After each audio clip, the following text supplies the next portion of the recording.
Assalamualaikum. Waalaikumsalam warahmatullahi wabarakatuh. Aduh, Ustaz. pada mengeluh pagi apa? Orang nak lebaran nih, apa kisah? Betul Ustaz, orang lebaran senang-senang. Kami dah keliling Ustaz, menagih. Awak sudah Tak bayar cair-cair. Tagihan tak cair. Di kegiatan dikasih di pemerintahan, terus tak cair. SPM itu tak dibuat juga Ustaz. Suram apa ya lebaran? Jadi betul lah, terbuktilah hari ini ungkapan orang tua kita dulu. Ya. Semakin banyak kita berharap pada manusia, semakin besar kemungkinan kekecewaan. Iya, itu pula nampaknya memang jadi pelajaran bagi awak Ustaz. Iya. Tapi ini kan gini Bang Saud, Bang Ya. Fadil. Ini kan tidak mesti harus mengurangkan semangat kita bergembira di hari raya. Betul, sebenarnya juga kalau kita yang bapak-bapak nih, kan bukan kitanya yang jadi persoalan. Anak kita itu Ustaz, mana baju barunya Pak, katanya kan. Itu yang lemas kita itu. Kalau Kayaknya kita mana, Pak? gini pun nggak apa-apa ya kita kan, ya pakai sarung aja pun kita lebaran nggak masalah.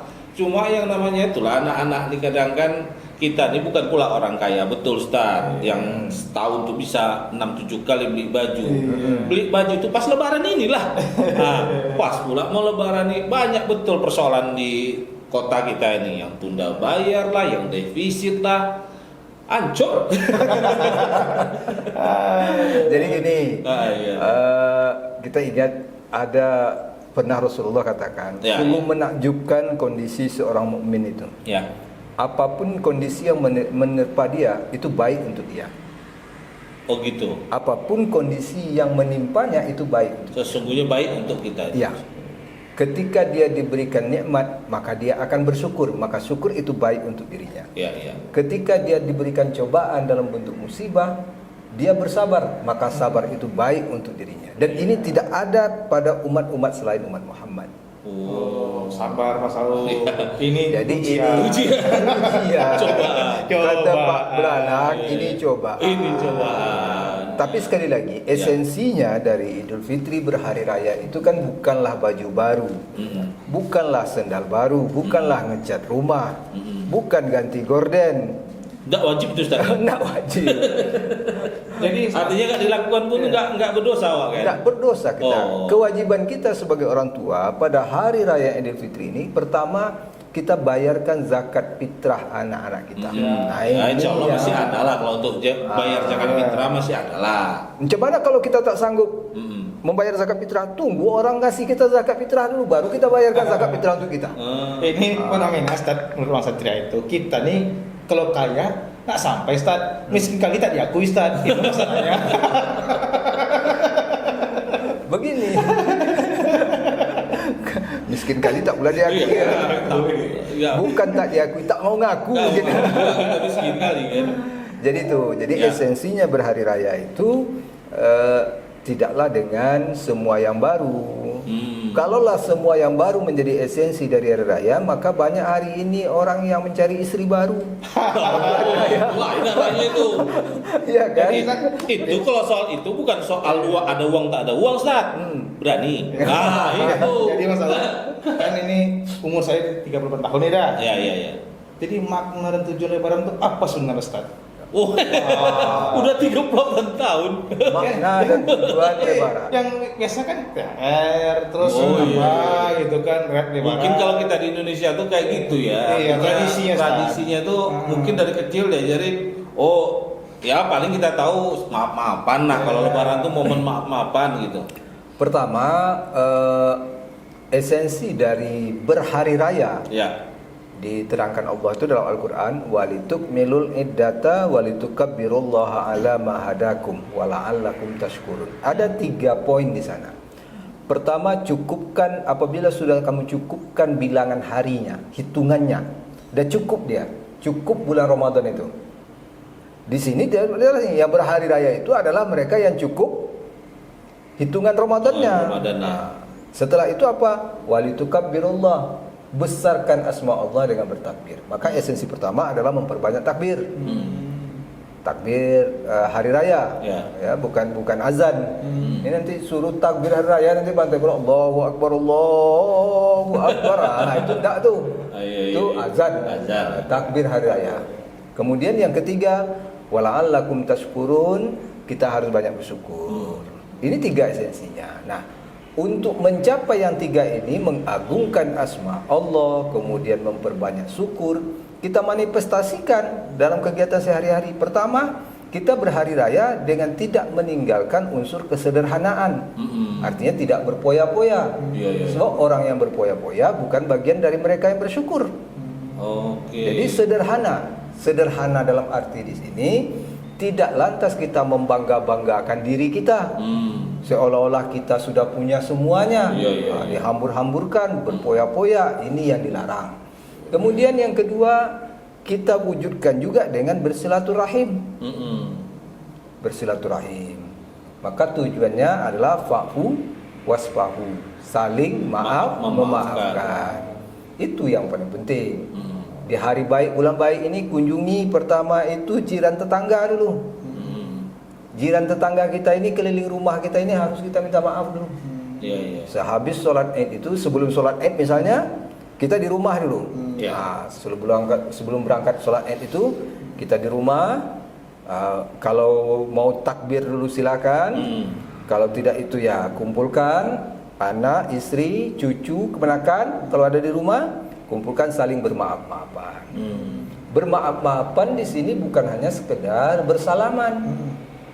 Jadi jangan salam selesai, salam selesai. Ada konsep gitu juga. Maaf ya. Buang muka tapi salaman juga dia. Bersalaman ini seperti limau manis. Ada pula istilahnya limau manis. Ya, licin di luar, manis di dalam. Artinya lepas. Jangan seperti jeruk nipis. Di luarnya manis, di dalamnya asam. Ini kan orang ramai aja saya memaafkan. Tadi tradisi memaafkan tadi seperti apa? Seorang istri misalnya minta maaf ke suami, sampaikan, Bang, saya minta maaf, banyak salah saya sama Abang. Itu perlu kita ungkapkan semua kesalahan kita itu? Harus diungkapkan, walaupun tidak semuanya. Gitu. Tapi ya perlu ada pengungkapan. Bukan hanya semalam kosong. Kan ada, ini kan sensitif juga kan Ustaz, ya kan, namanya kita ini macam-macam lah kan. Apakah kalau minta maaf itu harus diungkapkan? Kemarin Dek, memang ada abang antar adik sebelah itu kan. Janganlah sampai yang berbuat apa. Maksud saya itu begini, saya salut dengan budaya sungkeman dari tradisi saudara-saudara kita dari daerah Jawa. Mereka ungkapkan itu, ungkapkan semua kesalahan. Mungkin ada kata kasar yang kita ungkapkan itu yang secara umum. Sebagai suami, mungkin kita pernah membentak, mungkin kita mengabaikan hak istri kita. Pernah berbohong, bukan pernah, sering berbohong. Kemana Bang? Ada pengajian gitu ya, banyak mancing ya. Kalau itu masih mendingan itu. Katanya pergi mancing, rupanya jalan di mall. Mengganti seorang. Ini kan harus kita ungkapkan. Jadi mungkin kita pernah berbohong. Anak kepada orang tua ungkapkan, mungkin dia kurang berbakti dan seterusnya. Dan inilah yang menjadi esensi dari berhari raya, saling memaafkan. Sehingga fitrah, artinya kembali kepada kesucian itu bukan hanya terhapusnya dosa kita kepada Allah, tetapi juga terhapus dosa kita kepada sesama manusia. Pertama tadi di keluarga kita. Kemudian setelah sholat Id, berkelilinglah dengan tetangga kita. Mohon maaf, ini tradisi ini dah mulai hilang nih. Jangan kalau di kampung masih ada lah. Masih. Tapi kalau di kota udah jarang sejumlah itu. Lebih memilih lagi pergi ke tempat hiburan atau rekreasi daripada bersilaturahmi dengan tetangga. Nah, pulang dari masjid itu, mau jalan pulang itu singgahi, minta maaf kepada tetangga. Nah, keliling rumah kita minta maaf, ya, tetangga-tetangga. Kemudian kepada sanak keluarga, kepada jiran. Ini juga sebagai ajang kita menyambung silaturahim. Ingat loh, Siapa yang menyambung silaturahim, Allah panjangkan umurnya, Allah mudahkan rezekinya. Ya, ya. Nah, ini rencananya ini raya di Pekanbaru. Rencana baru. Mau mudik cuma. Udah jelas kondisi berat. Muka pulang, tuh kan? udah minta peta Ah. Apalagi kalau kita mudik ini kan berat masalahnya. Berat kali Ya kan? masalahnya. Orang kalau tahu kita merantau, tahunya sukses saja kita. Iya. Kalau tak ada kita kasih angpau atau apa Ya, namanya tuh gitu. konaan-konaan segala macam, nanti diceritain kita. Abang itu merantau pelit kali dia, ya kan? Belum tentu juga kita sukses sekali kan itu. Maksud saya begini, kalau mau pulang kampung, bagi saudara-saudara kita yang pulang kampung, ini harus diingat, titipkanlah rumah kita kepada tetangga. Oh gitu. Titipkan, jangan lupa itu, jangan pergi nyelonong saja sehingga nanti ada orang berniat buruk terhadap rumah kita, membongkar misalnya kata tetangga, itu dia sedang mindahkan barang tuh katanya. Rupanya maling rupanya kan. Iya. Karena tetangga Kita nggak tahu tadi- kalau kita Iya. pulang kampung ya. Lapor kepada RT, kasih tahu tetangga, kemudian cabut colokan-colokan listrik, cabut gas, jangan sampai terpasang. Benar-benar kebakaran nanti. Nah, ini kan berisiko, kita minimalkan. Ini yang harus kita lakukan. Kemudian setelah sampai di perjalanan juga begitu, di perjalanan jaga adab. Adab di perjalanan. Ya. Apa adab di perjalanan? Saling menghormati para pengguna jalan. Jangan main kebut-kebutan aja, mentang-mentang nak cepat sampai ke kampung, nanti cepat ke akhirat jadinya. Kampung abadi ya. Kampung abadi kan gitu kan. Tunaikan hak pejalan atau pengguna jalan yang lain. Ya. Jangan diambil hak mereka. Ini sewajarnya saja. Pakai kendaraan sewajarnya saja. Kemudian setelah sampai di kampung, gunakan sarana Idul Fitri ini sekali lagi untuk menjalin silaturahim, bukan untuk pamer-pameran. Wah, ya. Itu Bukan banyak untuk tuh. yang mentang-mentang beli gelang baru, sibuk begini ya kan. Sibuk Apa nanti kabarnya siapa itu? Ya. Jadi itu jadinya kita menjadi sombong. Iya. Nah, orang sombong itu paling tidak disenangi oleh Allah. Ya, bukan malah merajut tali silaturahmi itu tadi kan. Menimbulkan fitnah. Malah menimbulkan fitnah, perselisihan. Perselisihan. Ya, itu yang kita harus hindari ya. Cuma memang banyak orang ini kalau udah ngumpul sama keluarga Ustaz itu kadang-kadang macam-macam lah, agak susah kita apalagi misalnya ada keponakan saya tuh, saya tanya nggak pulang kampung, males kayak gitu ya. Kebetulan dia ini nikah udah agak lama, belum ada keturunan. Jadi kadang kalau pulang kampung tanya, belum ada, gimana? Udah jadi ya kayak gitu kan? Kawan-kawannya malah kadang-kadang perlu bantuan, kayak gitu. Kejam betul kadang-kadang kawan-kawannya itu.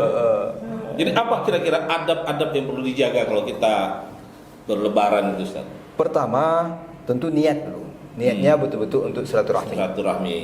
Itu niatnya harus dijaga dulu, silaturahmi. Yang kedua, tidak berlebih-lebihan. Baik itu dalam berpakaian, dalam berbicara, dalam beraktivitas tidak berlebihan. Yang kedua, menjaga hak privasi tuan rumah. Ini harus nih.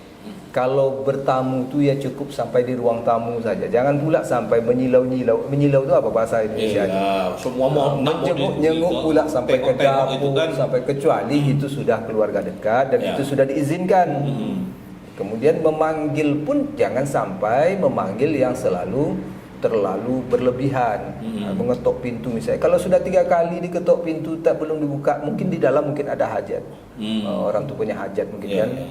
Kalau kata kawan saya itu tengok sendalnya. Iya. Kalau sendalnya bersusun rapi gini, anda apa-apa ketok pintunya lama-lama. Tapi kalau udah berdempet sendalnya jangan coba-coba. Ada kodenya tuh. Ada kodenya. Ada kodenya rupanya. Kemudian menjaga adab dalam makan dan minum. Apa adab makannya? Tidak main comot sana comot sini, tetapi mengambil yang ada di depan kita. Begitu juga minuman. Nah, ini adab-adab ini yang harus kita jaga. Terutama jangan menggosip, ghibah. Jadi pada sarana saat ghibah pula ya kalau ghibah. lebaran tuh ya. Dan pamer. Ini 2 penyakit ini sekarang yang sering nih. Pertama pamer, yang kedua ghibah. Pamernya gimana? Hai guys, kami sudah mulai ini jalan keliling, diupload, itu kan pamer. Itu khusus untuk hari itu, gunakan itu untuk diri kita sendiri dan keluarga. Jangan diumbar ke orang lain. Kalaupun ingin mengumbar, umbarlah kegembiraan. Alhamdulillah hari ini sudah Idul Fitri. Mohon maaf lahir dan batin. Ya, cukuplah. Cukuplah. Jangan yang kue nastar lah di-upload. Mungkin ada orang tetangga kita yang tidak buat kue nastar. Iya. Ya kan? Minuman kaleng lah yang dengan merek bermacam-macam, yang berkes-kes di rumah kita yang setinggi tegak itu dipoto. Alhamdulillah, sudah persiapan sudah penuh. Sementara mungkin ada yang jangankan untuk minuman kaleng, mungkin untuk air teh aja mereka harus berpikir hari itu. Maka itu khusus untuk kita saja. Nah ini. Ya itulah. Jadi kalau kayak gitu memang nggak perlu banyak modal kita itu kalau Lebaran itu kan. Iya. Dan satu lagi, saya ingatkan kepada Bang Saud, Bung Fadil dan juga kepada saudara-saudara kita, jangan ajarkan anak kita memiliki mental pengemis pada hari raya. Oh gitu. Jadi minta-minta THR itu nggak boleh tuh Ustaz? Kalau diberi sih tidak masalah, tetapi kalau memang kamu tidak pergi sana, kamu nanti tidak dapat THR loh. Ini kan mental pengemis ini, mengajarkan anak supaya meminta-minta. Awalnya memang 5.000, pecahan 5.000, 10.000 mungkin. Kalau udah besar nanti meminta ini namanya gratifikasi. Iya, kadang-kadang kan ada juga bilang alas tahun sekalinya kayak gitu kan. Betul. Kita kadang-kadang kan tanpa kita sadari kita sudah menggiring sebuah pemikiran anak-anak kita, generasi kita supaya membiasakan sesuatu yang tidak benar. Yang kita harus lakukan sekarang kan membiasakan sebuah kebenaran, bukan membenarkan kebiasaan. Ini kan yang harus kita lakukan. Apakah tradisi memberi THR ini bagus? Bagus. Sebab Rasulullah katakan sebaik-baik umatku adalah mereka yang suka berbagi dan suka memberi hadiah. Tetapi ingat sekali lagi, itu bukan karena ada apa-apanya, atau bukan karena diminta. Sehingga nanti kalau ada misalnya datang rumah Bang Saud, rombongan 5 orang anak-anak, terus dikasih misalnya 10.000 satu orang dengan amplop yang ada gambar Idul Fitri THR dengan duit baru. Terus datang ke rumah saya tidak kasih. Itu jadi bahan bagi anak kita, anak-anak itu. Oh jangan datang ke rumah tuh, bapak tuh pelit. Padahal kita mengajarkan, mungkin mereka kalau datang ya datang saja, jangan harapkan THR itu. Itu artinya orang tua punya peran lah untuk memberitahu gitu ya. Iya. Karena kalau sekarang kan memang kayak gitu, jadi kebiasaan. Jadi kalau lu datang kan, serombongan, kalau kita kasih tuh, nggak lama datang lagi tuh serombongan lagi. Di calling di kawannya ya kan. Gitu. Itu nanti yang deretan akhir nanti ada lagi yang pertama tadi. Tapi di rumah tentu saja kita harus beri pemahaman kepada anak-anak kita. Jadi peran orang tua, betul kata Bang Saud, peran orang tua di sini. Ya. Jadi sekali lagi tak ada hubungan Idul Fitri dengan tunda bayar. Ya. Tak ada hubungan Idul Fitri dengan belum cetak SPM, belum terbit SPM. Ya, maksudnya itu kan Idul Fitri itu hubungannya dengan 1 Syawal. Tapi kan zaman sekarang ini beda dengan zaman dulu, Ustaz. Kalau zaman dulu memang di kampung kan nggak gitu. Kalau sekarang kan kecil hati anak ini susah kita kan, nggak ada baju barunya, kan nggak ada sendal barunya. Itu yang kadang-kadang, atau kadang-kadang itu tadi agak ya tapi pencerahan Ustadz ini mungkin agak menurunkan apa kita ya, kegalauan kita. Ya sudahlah. Kalaupun mungkin hari ini kita agak cuma 1 kue bawang aja yang ada di meja, kue bawang aja lah. Ya syukurlah itu ya kan. Ada caranya. Yang paling enak ketika kawan-kawan kita bertamu itu jangan hidangkan kue raya. Langsung buatkan kopi, hidangkan kopi. Kalau kue raya itu udah biasa, dengan minuman kaleng itu udah biasa. Kasih kopi dan teh. Ini kan seolah kita memuliakan mereka, menjadi tamu yang terhormat bagi kita, sekaligus menutupi kekurangan kita. Jadi kalau dikasih minuman dingin dan segala macamnya, ini kan sudah biasa nih. Di rumah sana mereka juga nerima itu, di rumah sana mereka juga dihidangkan dengan itu. Sekarang coba kasih dengan teh, kopi. Atau ada cara jitunya, Ustaz. Cara jitunya. tutup pintu dari dalam Ustaz. Ketika Assalamualaikum orang nggak ada gitu. Jangan bilang gitu. Kalau orang mau Tapi ya saya orang bertamu itu bagus. Karena kan ada juga ceritanya orang kalau rumah kita didatangi tamu itu pulang itu membawa hal-hal buruk yang ada di rumah kita. Karena itu betul. Iya, Ustaz? betul. Dia datang membawakan barokah, dia pulang membawakan keburukan. Itu. Jadi penting. Dan saya yakin juga dengan Bung Fadil, Bang Saud untuk membelikan baju untuk membahagiakan anak kita agak selembar, insya Allah masih ada lah itu. Sekarang kan ada serba 35.000. Paling tidak Nggak mesti mahal ya. Nggak mesti mahal. Walaupun ada baru tapi nggak usah. Tapi gunting harganya. Jangan sampai tahu dia kan. Iya. Tapi yang paling penting itu tadi, gunakan momen Hari Raya Idul Fitri ini, anak minta maaf pada orang tua, istri minta maaf kepada suami, ya, minta maaf, saling memaafkan dengan jiran tetangga. Kemudian juga gunakan ajang ini untuk menjalin silaturahim. Ya.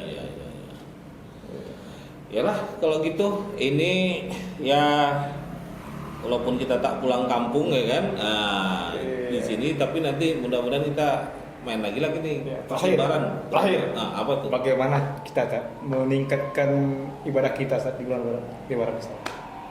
Di dalam bulan Lebaran ini itu bukan di hari lebarannya. Kalau di hari lebarannya sama dengan hari-hari lain. Yang paling kita jaga itu kan semangat.